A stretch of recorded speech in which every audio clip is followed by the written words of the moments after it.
everyone, welcome back to Tabletop Saga. We're going to have a bit of a rundown for you. We're going to have a rundown of artwork that we found inspiring throughout the years. I mean, I'll say throughout the years, it's kind of up to a point.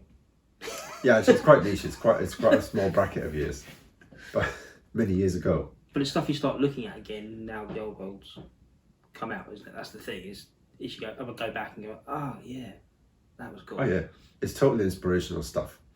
And actually, I've got a point about my painting that I'll come to in the video, which I think is tangentially quite interesting. So hopefully you find that interesting as well. But anyway, we'll stop wittering and we'll kind of kick off. What we're going to do here is we've got the laptop obviously, so we can see what we're talking about and show each other what we've chosen. And I'll put them up on the screen for you, so you'll be able to see what we're looking at. It would be really boring if you didn't. Well, we could describe the pictures. So right now I'm going to pick the first one, which is a black background. So the first one I'm going to pick is the Moldheim book.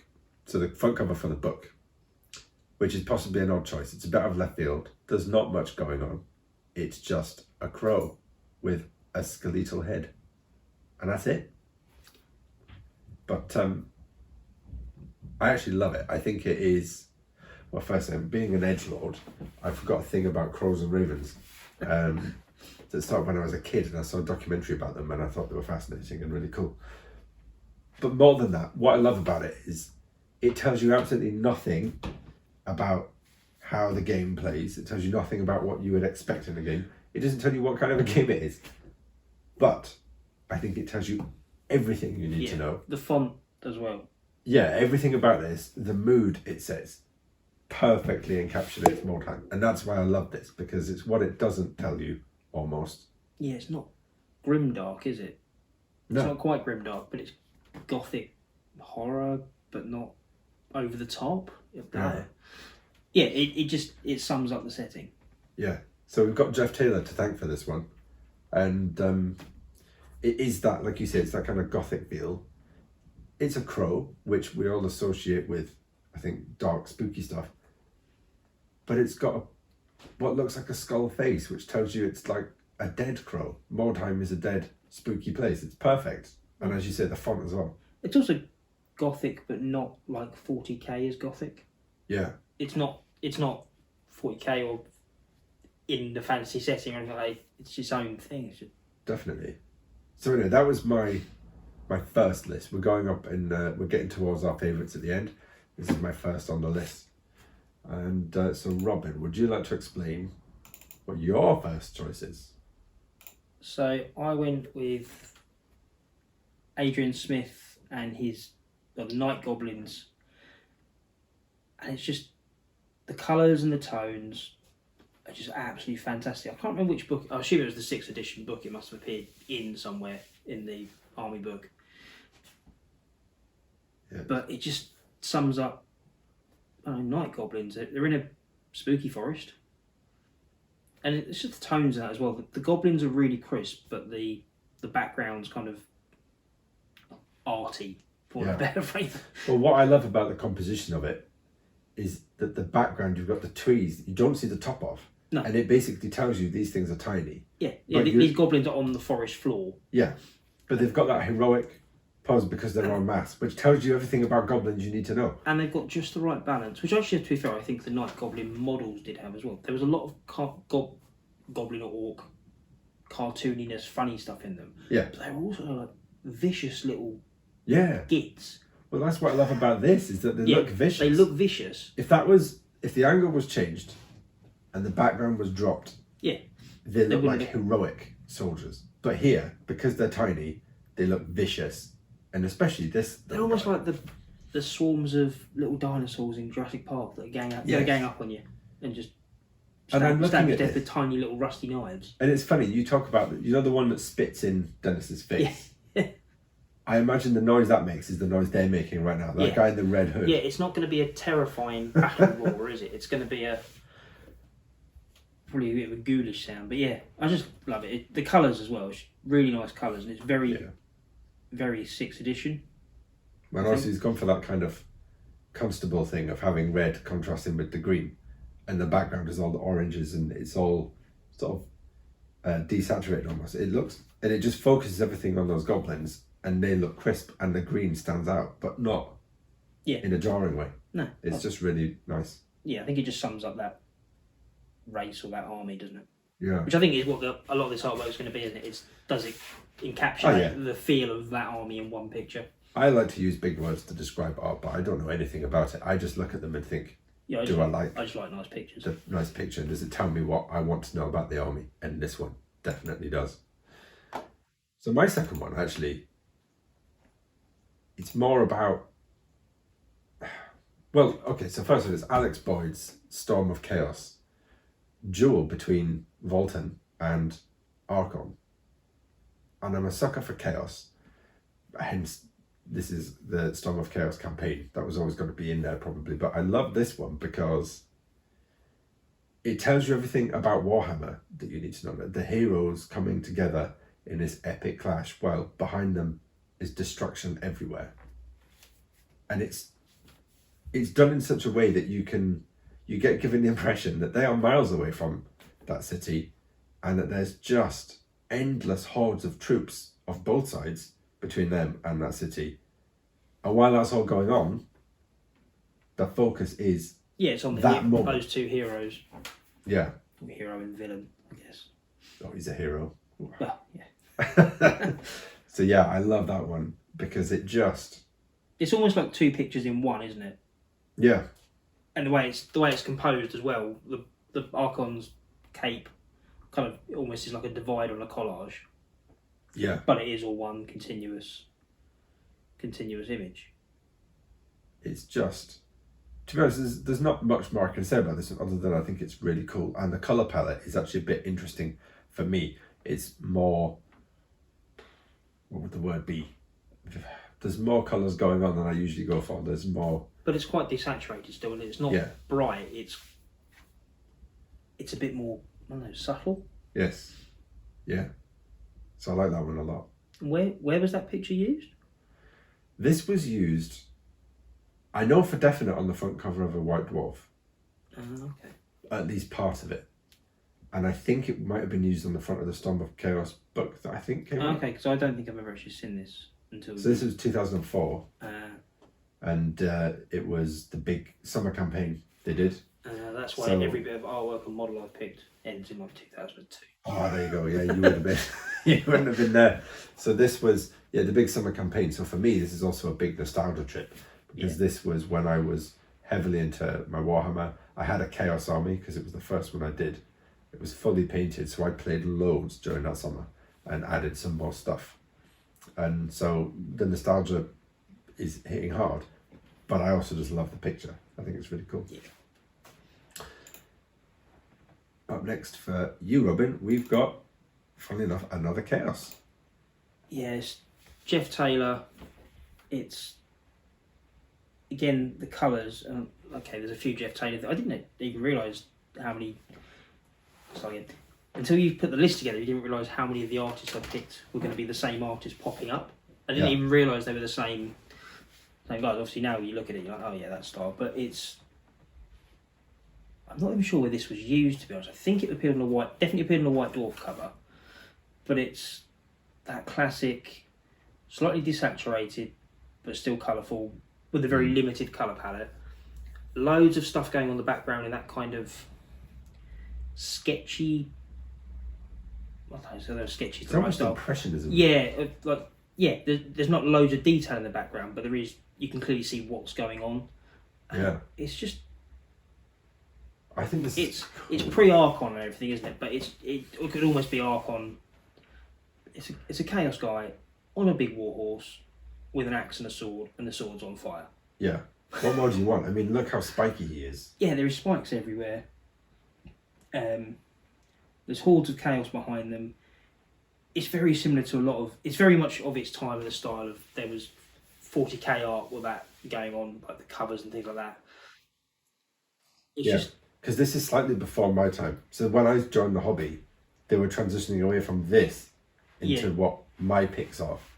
And so, like I said, this definitely has that vibe. This is very much 4th, 5th, Yeah. start of 6th edition, like that mid 90s, for both 40k and this. So I still have a kind of warm fuzzy feeling when I look at this, but nowhere near as much as you will. No. Yeah, it is really nice though. It's proper old school chaos. I mean, the warriors that they painted in there, I could tell they're the minis that you had to contend with, trying to get those to rank up. Yeah. They were horrible. Yeah, and also I think chaos stuff is generally so evocative. Oh yeah. I mean, I know you've got some chaos stuff coming up, and you stole one of my picks, but so I went for this one instead. But yeah, it's just a great.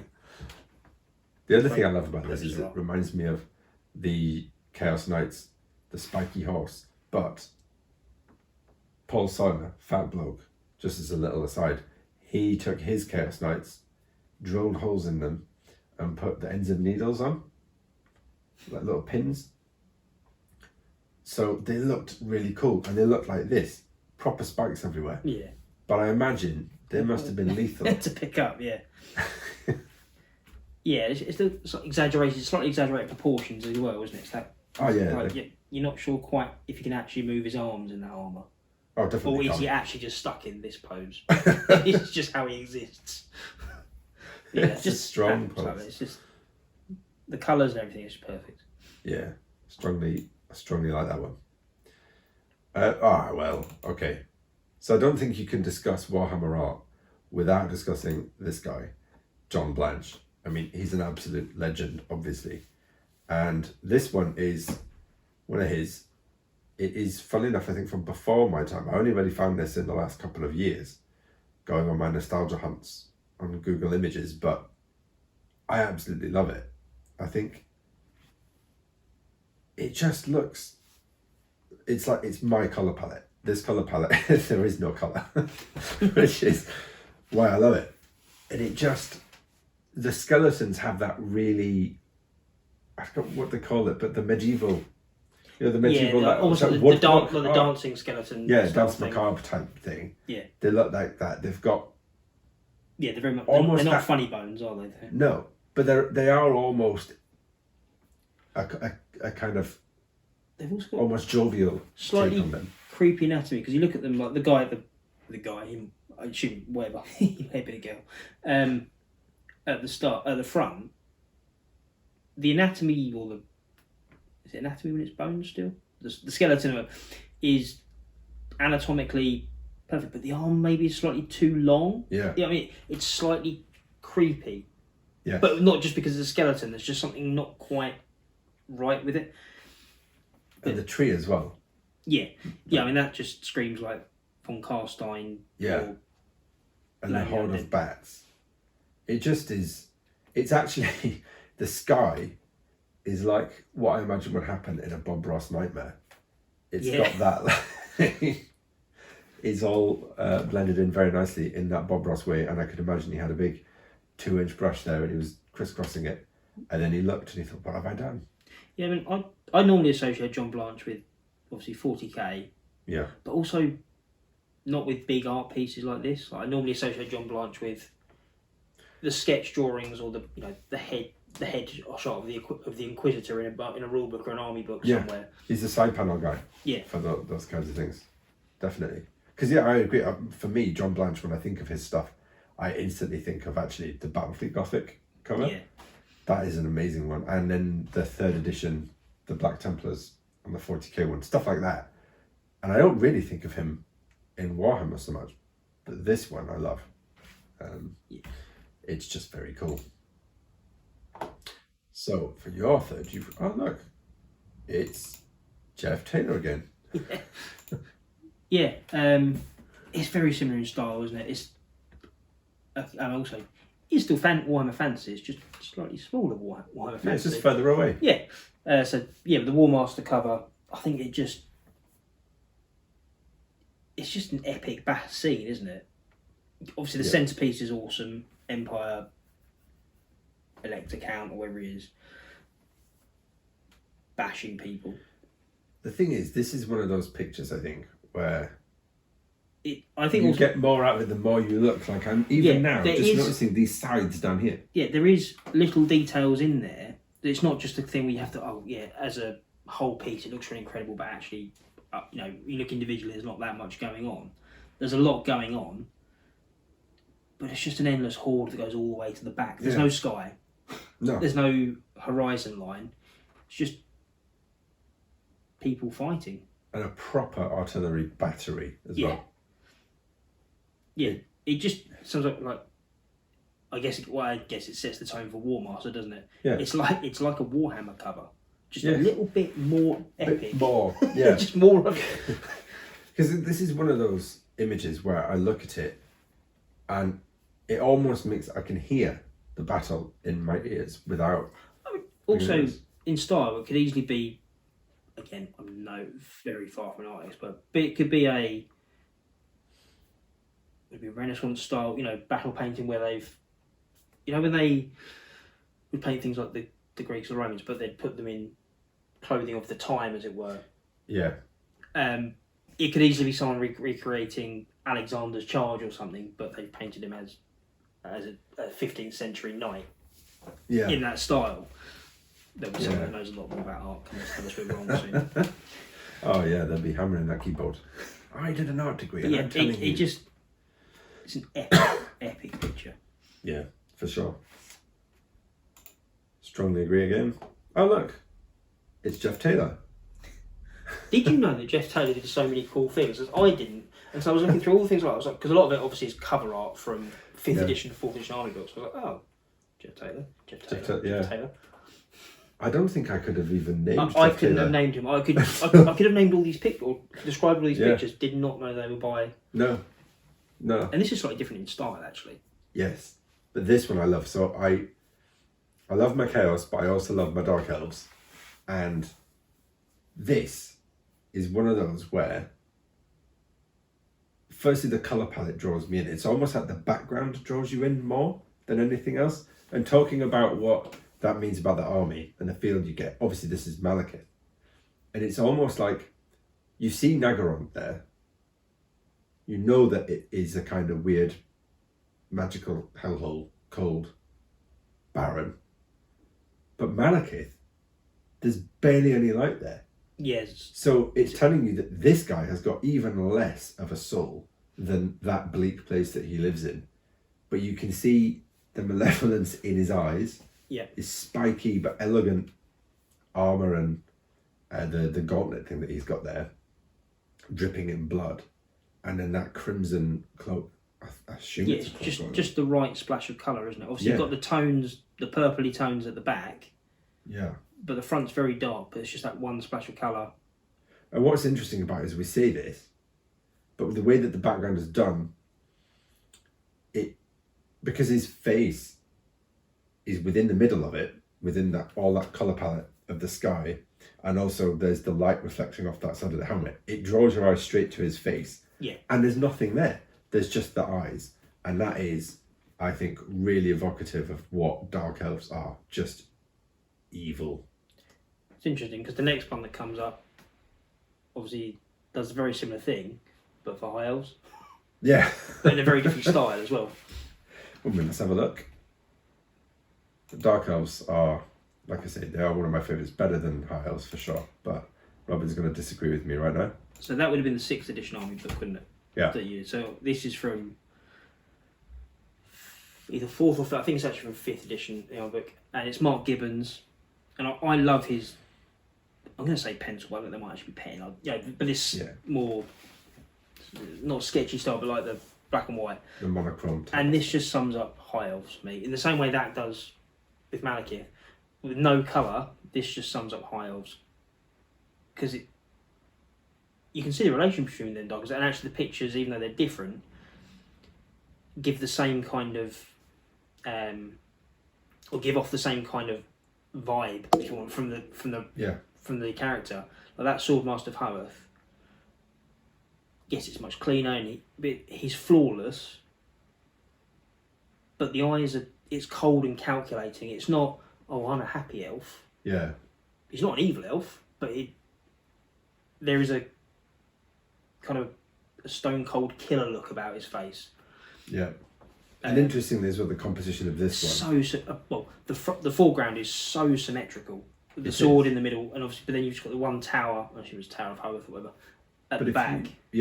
And if you contrast this with what we said about the goblins, this guy obviously he's much closer than the background. Standing tall. But he's above. tall, and you know that this guy is a warrior. He's not. He is the.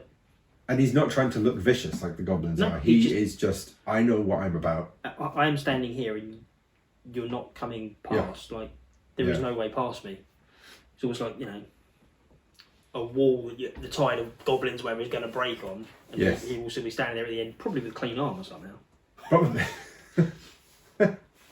I love technology. Yeah, it is cool. And this, as I've said before, there is almost a malevolence to it, but it's like a clean malevolence rather than a gauntlet dripping with blood. But then again, it suits Hiles because they're haughty and they think they're better than everyone else. Yeah. So they would have a kind of. He's probably annoyed that there's a wisp of hair being blown in the wind, to be honest. Yeah. Mate, sort it out. Yeah. No, that is cool. So we come to my number one. And it had to be. I mean, it absolutely had to be this one. So this is Adrian Smith, and it is the Hordes of Chaos Army book for 6th edition. And it is this picture. It was in a White Dwarf, and it was one of the first White Dwarfs I got. And it was this that made me go, right, I'm getting a Chaos Army. This is just awesome. Because it's ridiculous. The proportions are ridiculous. Nobody could hold that sword. Nobody could have armour that spiky and pauldrons that big. But just look at him. What a badass. And it's the chaos icons behind him. Everything in flame. If you were to take kind of the essence of Warhammer, distill it into one image, it's this. I mean, I'm not a fan of heavy metal, really, but it is everything about heavy metal album covers that Warhammer overlaps with. Just lightning on the sword, everything. The sword has got those two prongs on the end of it for stabbing people extra efficiently. He's got a serrated axe blade, and the colour palette, black, with a bit of gold and red, just shouts evil. Even his sword and axe blades are black. Yeah, it's just he's chaos with some chaos on top, and he's equipped with chaos, and he's wearing chaos. Yeah. And in the background there's chaos. And again, it's like talking about the composition. Actually, that high elf looked like there's no real movement in it. No. He stood waiting for you to come to him. Whereas this guy is walking towards you. And also you're below him. Yeah, I was going to say, it's almost like when you take a picture lower down to make someone appear taller and even more menacing. He is towering above you. He's laid waste to what's behind him. It's just fire and lava and who knows what. And he's about to do the same to you. I mean, he's walking over a mound of corpses. This guy is just brutal. And I absolutely love it. But the pic this week, because the art is he's over the top, but the artwork is, like, the colours and everything aren't over the top. Yeah. I mean, it's not a crazy picture. There's not loads going on. It's just quite not simple, but it's a simple image. Yes. I'm trying to think, it's the way the lines work as well that I love, that it's got it's almost like a clean line up through the sword blade, up through to his head, which is, it draws your eye up that way, and then you've got the brightest bit of all the fire behind him. Behind his coming from, and it looks like he's walking away from that, so it really is him creating that somehow. Oh man, yeah, I just love this. I could look at it for hours. So let's move on. I just realised that the video is cool guys don't look at explosions. He doesn't turn around and look behind him. He just walks away. Yeah, which tells me I'm not cool because I've spent hours looking at that explosion behind him. Right, so my favourite piece of Warhammer Fantasy art then is Mark Gibbons again. So I've only actually picked 3 artists in the whole thing, and it's one of the few full colour pieces that he did for them. Most of his stuff was the monochrome, like the Swordmaster Power thing, or a side piece and that. And whilst 5th edition is my favourite edition of Warhammer, I love this cover. Yeah, it's cool. The colours, the composition, the fact it's Bretonians rather than say Empire and Chaos, and it's Bretonians and Lizardmen, because that's what it starts at. It's something different from the normal.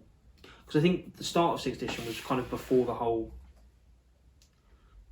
Chaos, before the storyline became not just about, but mostly about the end times kind of coming in Chaos incursions. Obviously, 5th edition mentioned Chaos incursions and that, but it wasn't like a ticking clock that it kind of became in the 6th edition. It was that ticking clock of at some point Chaos is going to take over the Empire or get to Reichland or whatever. So this time it's Bretonians and Lizardmen. The Lizardmen don't quite look like the models. It's almost like he drew what he wanted to draw rather than the Saurus models that are even in the box. They don't look. They've got the same sort of stoop, but their faces are they're slightly more froggy than dinosaur-y. Yeah. So anyway, I can describe them. Also not a biologist. But obviously got Leon Loncoeur just looking absolutely badass, carrying a lance and a sword, which is questionable. I'm not sure. But there's not loads of knights. Again, it's Bretonian, but there's not hordes of knights on it. It's him fighting with Castle in the background, which is interesting because obviously Warhammer Siege came out in 1998 or whatever, so a few years later. And the castle looks very similar to what there. And it's a little tip here, I didn't realise till he posted on Facebook. I completely love that there's a misspelling on the pauldron for it says Kerr. He got it wrong. When they saw it, they asked him if he meant to do that, and he was like, "Yep, that's the spelling," and it's not. But he obviously wasn't going to redo it because it had taken however many. The king of blagging. 100 hours or whatever it was. It's slightly less epic than say the War Master one or the background of the. Yeah, but it's for a starter box, so actually you kind of want to encourage people to think they can have these epic moments with what's in the box. Yeah, it's slightly more the focus on the technically a Croxigal. Yeah. I think it's just a sword show, but the focus is on Leon Kerr to the point where his sword and his part of his crest actually overlap the Warhammer logo. Yeah. So it's like he's coming out of the picture behind it, rather than the logo being what it's all about. Yeah, because actually, like, you look at it, the sky is obviously dissected, so there's green over the lizard. Yeah, there is versions blend in with it because when it went on the White Dwarf magazine, it was obviously trimmed slightly, but without the logos on. But it's interesting the fact that when they put the logo on it, it's behind him. Leon Kerr is in the foreground. Yes, whereas that banner isn't. Yeah, but it's just interesting that Lizardmen looking at it. So I've no preconceptions about this picture really. I've not seen it knowingly, but that is all green. There's a green haze over everything. He stands out though because he's in front of a castle. There's red above him, above the castle, but he stands out. Yeah, and it is almost like, again, what my eyes do when I look at this is they look at him. Yeah, and then where his lance is going down. And that's when I see the lizards, is when I realise he's stabbing one. Yeah. It's very cool. It's perfect for a starter set, isn't it? Like you said, it's not a huge battle. You haven't got that, like a lot of the other ones, well, a couple we've seen it, but also in the 40k where the battle went kind of uphill in the background. Yeah. Or even like in the Storm of Chaos one that you had, where it goes off to one side. This is a bit more focused in. I mean, I guess this is where Hero Hammer was existing as well, but I just love it. I think, and the style as well, it's really clean. Not really clean, it's quite clean, but still gritty. Yeah. Colours are perfect. Yeah, just absolutely love that one. Very cool. I mean, that brings us to the end of our lists, but I, for one, would like to know what you guys think, because as we've said between ourselves, that you will probably put stuff in comments and we will think, oh yeah, that's a really good one, we should have had that. There's loads of artwork where I guess these are the ones that I could remember, so that's why they're in the top 5, because they're ones I was like, oh, I want to include that, one of that. But yeah, someone could go, oh, what about that one? I'm like, oh yeah, if I'd remembered that would have been in, because I loved that one when I saw it, and now I've seen it again. For sure. But these are the ones that, if they stick in your head, they must be great. Yeah. But the point I was going to make before actually about my painting is I wonder how much these have influenced my painting, because actually when I look at what my models look like, the palettes I choose to use are very similar. That to limited kind of palette, and quite dark. You always go for a lot more contrast, a lot more brightness and pop than I do. Yeah, and I guess actually a lot of the artwork I picked is quite. Yeah. There's two different, slightly different styles.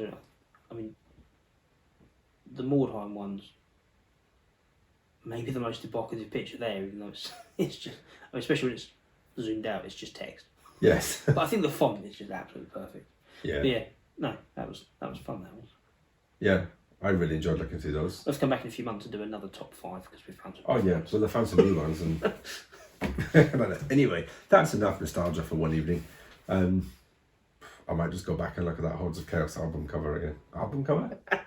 Album cover. It's that heavy metal influence again. It could be an album cover. Right, enough. See ya.